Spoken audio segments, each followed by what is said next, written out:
Mahasiswa sekalian yang berbahagia, pada kesempatan yang baik ini saya akan menjelaskan tentang program pembinaan kesehatan komunitas dan health promotion. Upaya health promotion sebagai bentuk dari pembinaan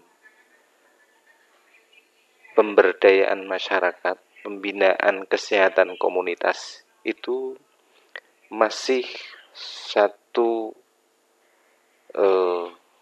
metode yang sangat umum dan efektif untuk memasarkan, memperluas, memperkenalkan program-program kesehatan, sehingga bagi masyarakat yang dikenakan program promosi kesehatan atau pendampingan pembinaan kesehatan komunitas itu akan berdampak pada health behavior change atau perubahan perilaku kesehatan.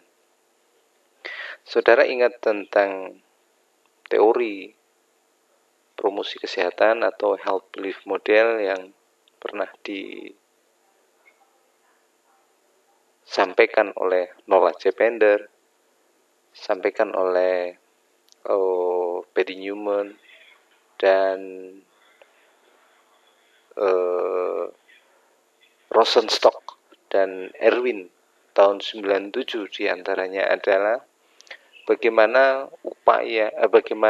bentuk perubahan perilaku kesehatan manusia yang secara umum yang disebabkan karena beberapa faktor, dan faktor itu diantaranya pengetahuan, pendidikan, call to action, media massa, dan sebagainya itu yang bisa merubah health behavior change. Itu yang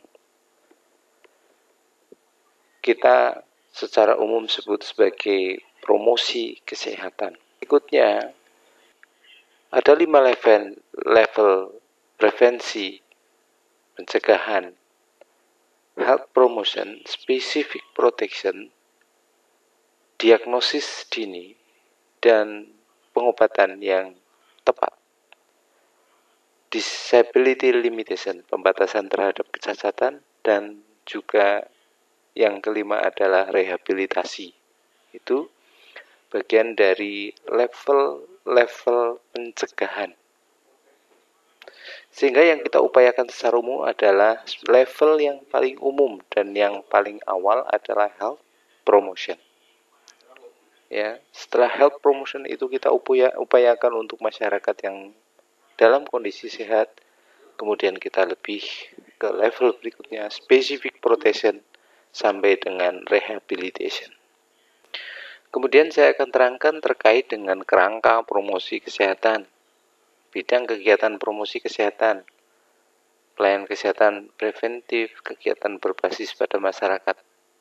Ini penting dilakukan sebagai perawat komunitas, serta pengembangan organisasi. Wujud dari pemberdayaan, pengelola program kesehatan, promosi kesehatan yang dilakukan oleh masyarakat untuk masyarakat, ya. Tindakan kesehatan lingkungan, ekonomi, dan aturan tata pemerintahan yang mendukung. Program pendidikan kesehatan, baik primer, sekunder, maupun tersier. Berikutnya, promosi kesehatan adalah segala bentuk kombinasi pendidikan kesehatan, intervensi yang terkait dengan ekonomi, politik, organisasi yang dirancang untuk memudahkan perubahan perilaku health behavior change yang tadi sudah saya jelaskan, dan lingkungan yang kondusif bagi kesehatan. Yang pertama adalah pengetahuan bagaimana setelah warga, masyarakat, individu, kelompok tertentu itu berpengetahuan, kemudian baru ada perubahan sikap dan diiringi dengan fasilitas lingkungan yang mendukung terhadap pemeliharaan kesehatan yang baik. Selanjutnya, Menurut Piagam Ottawa 1986 bahwa promosi kesehatan untuk meningkatkan sebuah proses untuk meningkatkan kemampuan orang dalam mengendalikan dan meningkatkan kesehatannya. Untuk mencapai keadaan sehat, seseorang atau kelompok harus mampu mengidentifikasi dan menyadari aspirasi, mampu memenuhi kebutuhan dan perubahan atau mengendalikan lingkungan. Itu merupakan program yang dirancang dalam promosi kesehatan untuk memberikan perubahan terhadap manusia, organisasi, masyarakat, dan lingkungan. Ini ada 3 komponen penting dalam promosi kesehatan, bentuk dari model promosi kesehatan. Yang pertama adalah health education, pendidikan tentang kesehatan, prevention, health prevention, pencegahan kesehatan, dan health protection, pencegahan kesehatan, protection, perlindungan. Ya. Mahasiswa sekalian yang berbahagia, visi dan misi promosi kesehatan membangun kesehatan Indonesia dalam Undang-Undang Nomor 23 Tahun 92, meningkatnya kemampuan masyarakat untuk memelihara dan meningkatkan derajat kesehatannya, baik fisik, mental, sosial, sehingga produktif secara ekonomi maupun sosial. 4 kata kunci visi promosi kesehatan. Ada willingness, kemauan seseorang untuk merubah perilakunya. Itu willingness, kemauan masyarakat untuk terlibat secara langsung berpartisipasi terhadap kegiatan promosi kesehatan. Kemudian ability, kemampuan. Setelah kemauan, berikutnya adalah kemampuan. Yang ketiga, memelihara kesehatan. Itu bentuk sudah terjadi perubahan sikap. Mau dan mampu mencegah penyakit, melindungi diri dari kesehatan, dan mencari pertolongan pengobatan yang profesional bila mengalami sakit. Yang keempat adalah meningkatkan kesehatan. Mau dan mampu mencegah penyakit, kesehatan perlu ditingkatkan yang bersifat dinamis. Ya.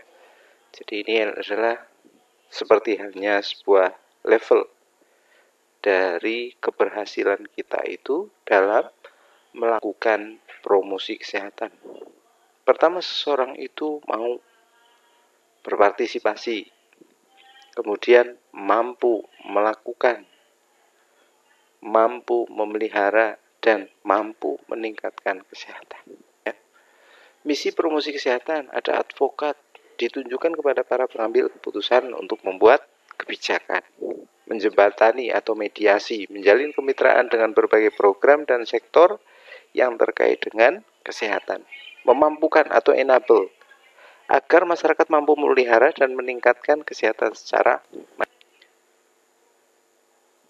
Ada beberapa strategi promosi kesehatan menurut WHO tahun 1984. Ada yang pertama adalah advokasi. Itu adalah cara supaya membuat kebijakan mengeluarkan peraturan yang menguntungkan pada kesehatan. Yang kedua adalah strategi social support, agar kegiatan promosi kesehatan mendapat dukungan dari tokoh masyarakat. Yang ketiga adalah pemberdayaan masyarakat atau empowerment, agar masyarakat punya kemampuan untuk meningkatkan kesehatan. Berikutnya, sasaran promosi kesehatan ada primer, sekunder, dan tersier. Primer itu sesuai misi pemberdayaan, misalnya kepala keluarga, ibu hamil menyusui, anak sekolah. Sasaran sekunder adalah tokoh masyarakat. Tersier adalah membuat kebijakan.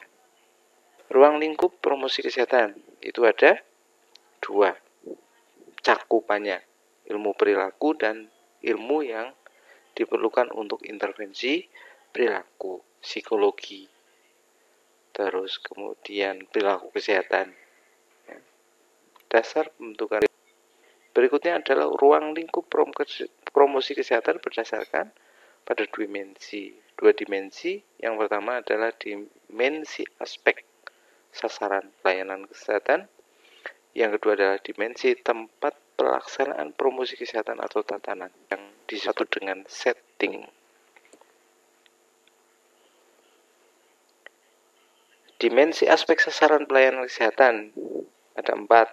Promosi pada tingkat promotif, preventif, kuratif, dan rehabilitatif. Ada berapa? Ada 4. Salah promosi kesehatan pada tingkat promotif sasarannya adalah kelompok orang sehat, mampu meningkatkan kesehatannya dalam suatu populasi atau komunitas. Ya. Yang kedua, tingkat preventif sasaran pada kelompok orang yang sehat, beresiko. Beresiko itu misalnya ibu hamil, bayi baru lahir, kelompok obesitas, PSK, dan lain-lain. Tujuannya adalah mencegah kelompok tersebut agar tidak jatuh sakit. Ya, adalah kegiatan dari prevention. Promosi kesehatan pada tingkat kuratif pengobatan, sasarannya itu pada seseorang, individu, kelompok, komunitas yang menderita sakit. Utamanya adalah penyakit kronis. Penyakit kronis itu seperti DM, TB, TBC, hipertensi, dan lain-lain. Tujuannya adalah mencegah penyakit tersebut supaya tidak lebih parah lagi. Kemudian spesifik ininya adalah tindakannya adalah secondary prevention. Yang keempat, promosi kesehatan pada tingkat rehabilitatif.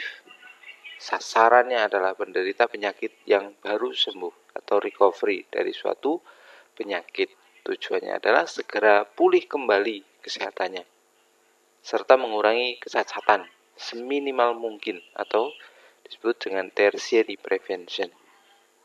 Oke.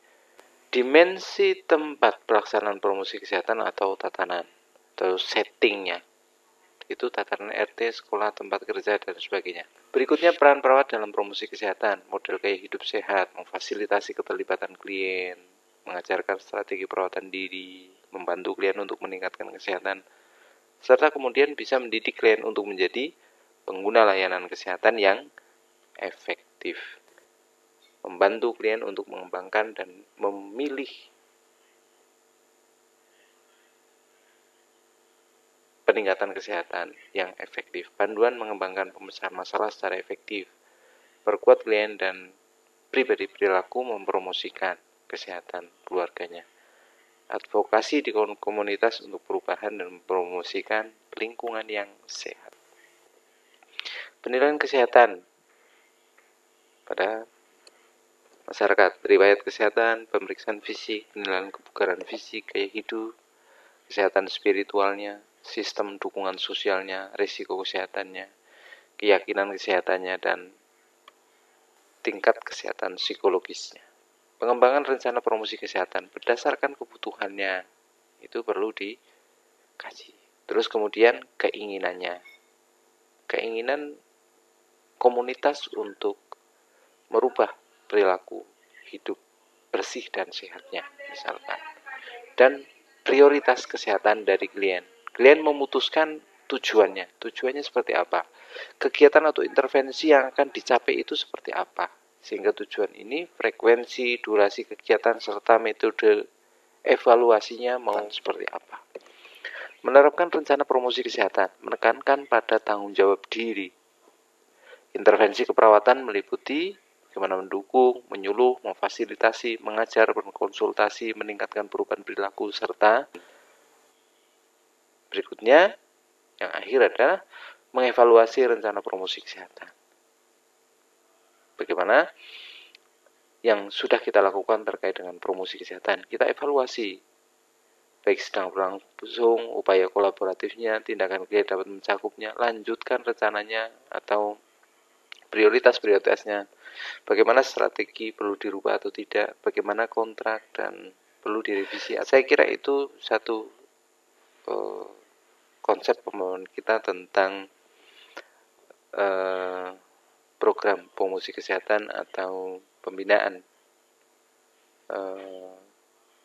pendampingan, peningkatan kesehatan komunitas, program peningkatan kesehatan komunitas yang sedikit umum materi ini disampaikan. Saya kira itu silakan nanti dipelajari lebih lanjut kaitannya dengan subspesifik dari promosi kesehatan dan program pendampingan. Mengenai video dan kegiatan dari penjelasan ini, saya kira mahasiswa sekalian sudah bisa tergambar bagaimana bentuk-bentuk operasional dari promosi kesehatan dan fokus promosi kesehatan itu, baik primary, secondary maupun tertiary prevention. Saya kira itu mahasiswa sekalian, kalau ada kekurangan mohon maaf. Sekian, assalamualaikum warahmatullahi wabarakatuh.